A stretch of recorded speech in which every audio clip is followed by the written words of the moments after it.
Hey guys, welcome back. Welcome to my garage, aka the biggest flat-floored space I could find in my house. We'll see. You'll see why I need that a little bit later. But my name's Hunter, obviously, and welcome back to week 3 of Prepared. I'm also sitting under the brightest LED light if the camera ever acts weird.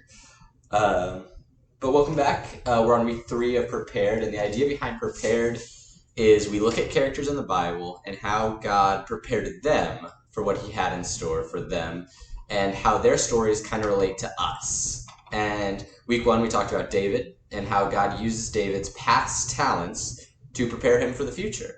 Like how his shepherding skills would eventually come in handy when he needed to defeat a giant on the battlefield known as Goliath.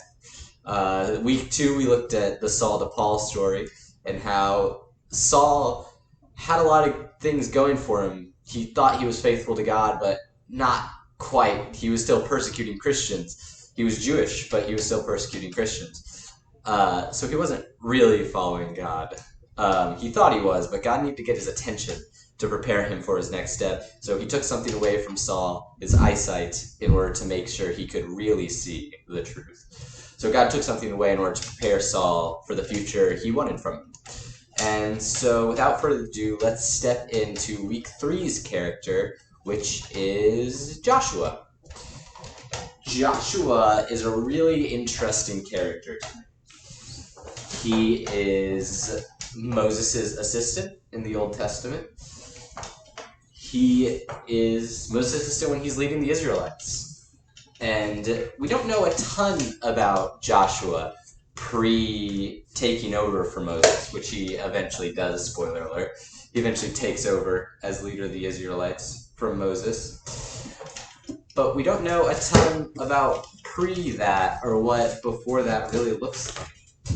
We know a couple of things. We know he was born a slave in Egypt, like a lot of the Jews. That he was eventually part of the Exodus out of Egypt, and he grew up in the wilderness with God performing miracles to keep his people alive for the 40-year journey across the wilderness. So we know that about him. We know somewhat growing up. We hear his mom mentioned a couple times. We know he has a mom, obviously, but we don't know a ton about him. We know something about his character. We know that it's said that he was faithful and he was humble and he was wise. Those 3 attributes, which sound like pretty nice attributes to have, if I'm being honest, or pretty nice things to be called. So we know that about him. He's got that going for him. Good for him.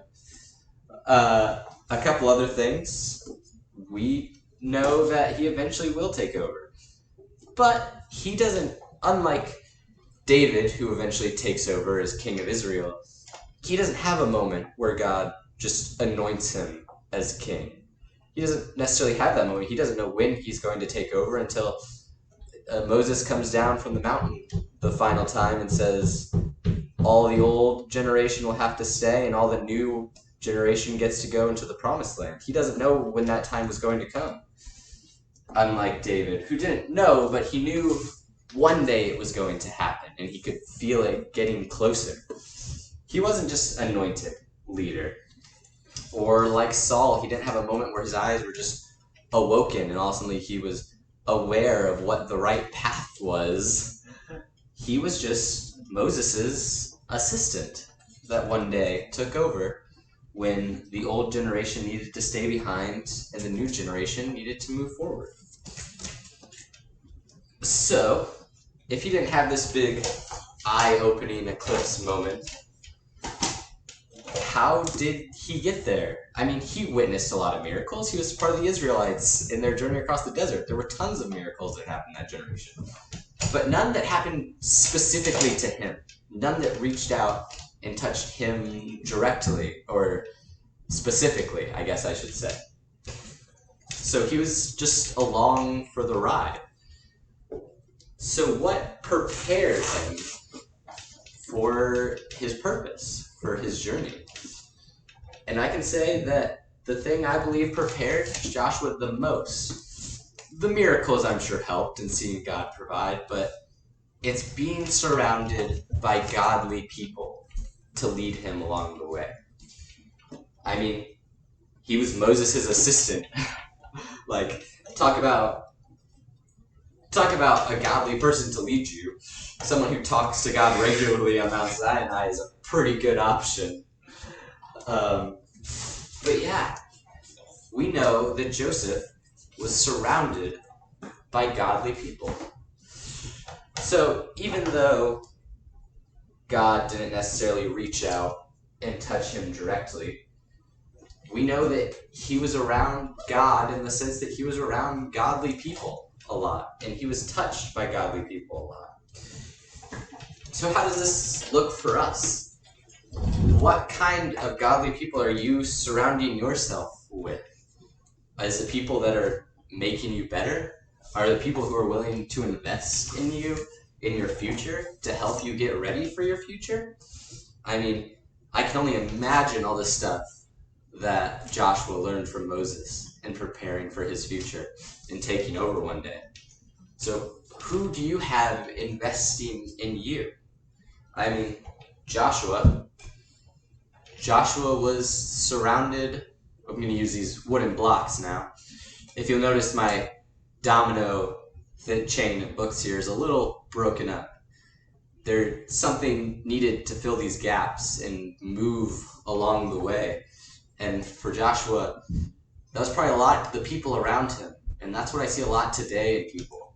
So Joshua had, first of all, just the Israelites who had witnessed the miracles that had happened. Secondly, he had a mother. He had a mother who cared about him and was with him all throughout the journey. She had to have been a godly influence on him. Get that right. But lastly, he had Moses. He had a mentor, a godly mentor to guide him. Who's this to you? Is it a parent? Could be a friend? Could be a teacher or a member of the church? Who is it? Who's that godly person who's going to help fill the gaps when you need supporting, when you need support? Because when Joshua has all these supports in place of people, godly people around him, when it comes time for his purpose to be fulfilled, everything goes according to plan. I'm really glad that worked. Everything goes according to plan when you have the proper support system in place and you have the right godly people around you to help you fulfill your purpose. So a lot of times I see people prepared by the people around them. So what godly influences do you have around you investing in you to prepare you for your future? If you don't know, it might be time to find someone, but there's always people out there willing to help. So that's this week, guys. Remember, if anything, take away from this week, find a godly influence who can help prepare you for your future. Now, that might not be leading a nation like David and Joshua, but godly people around help prepare us for our Christian futures. So that's it for today, guys. Come back for the final week next time, and I'm really excited about the final week. I think the final week's the most important message I have to say on this topic, and so come back next week. See ya.